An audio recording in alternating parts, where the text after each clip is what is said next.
Dans cette vidéo, nous allons vous présenter les obligations. Chez Swissquote, vous aurez accès à plus de 50 000 obligations. Les obligations sont également appelées débentures, si non garanties, ou titres à revenu fixe, et sont essentiellement des reconnaissances de dettes négociables. Il existe deux types d'obligations, les obligations d'État et les obligations de société. Si vous achetez une obligation en tant qu'investisseur, vous prêtez de l'argent à l'émetteur, le montant nominal, auquel cas vous serez le créancier.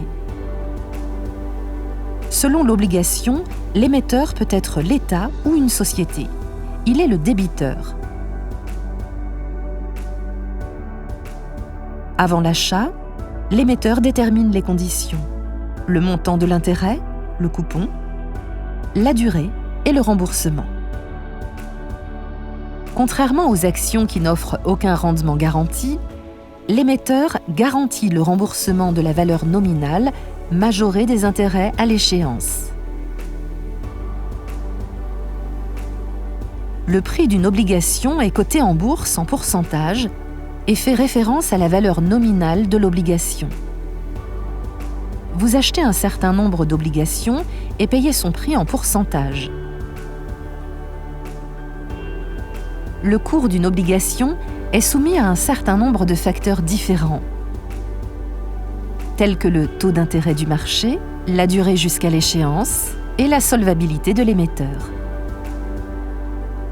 Puisque le prix des obligations s'ajuste à la tendance actuelle des taux d'intérêt sur le marché, il peut y avoir des fluctuations de prix.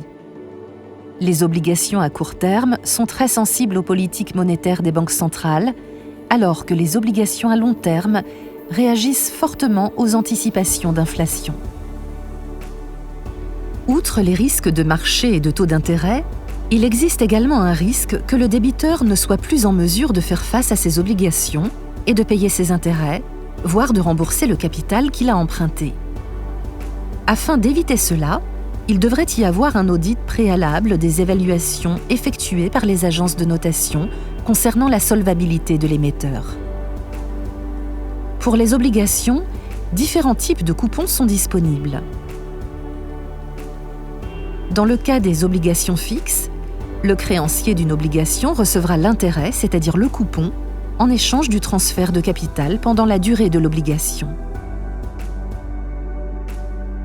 Un zero bond, ou coupon zéro, est une obligation sans coupon d'intérêt. Pour vous, en tant que créancier, le seul rendement est la différence entre le prix de rachat, qui est généralement de 100%, et le prix d'émission nettement inférieur. Les floating bonds, ou obligations variables, n'ont pas d'intérêt fixe, mais un revenu d'intérêt variable, le taux d'intérêt étant ajusté au taux d'intérêt du marché des capitaux pendant la durée de l'obligation. N'attendez pas, tradez dès aujourd'hui un large éventail d'obligations avec Swissquote et profitez des nombreuses opportunités qui s'offrent à vous.